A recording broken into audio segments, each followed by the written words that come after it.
In this video, we'll re-explore the logs in the Our Admin panel and understand their role. Let's start by going to the Settings option. Here we find the logs. Now, you might wonder, what is a log?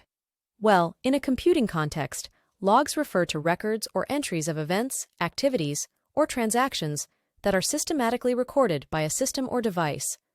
These logs, typically stored in chronological order, serve various purposes including troubleshooting, auditing, and monitoring.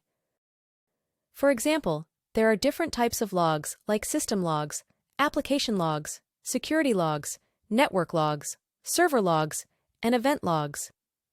In our software, we are going to focus on the changes in our admin panel.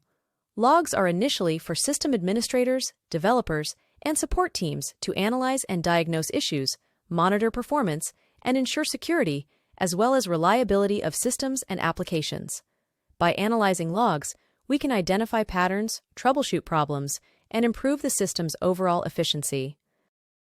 Now, let's look at some details in the logs. Here we see the date and time of an event, the name of the admin who made changes, and the type of change. For instance, we can look at a sub-admin type. We can see the changes made there. Let's say a person updated the username.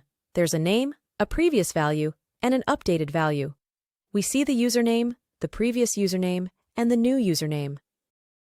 That's the flow of the logs. You can see this for all types of settings changes, such as cancellation reasons, and more. The main purpose of having logs here is so the main admin can see all changes. They can know who made changes in the admin panel, what kind of changes were made, and when it all happened. This is the purpose of logs in our admin panel settings. Thank you so much for watching this video.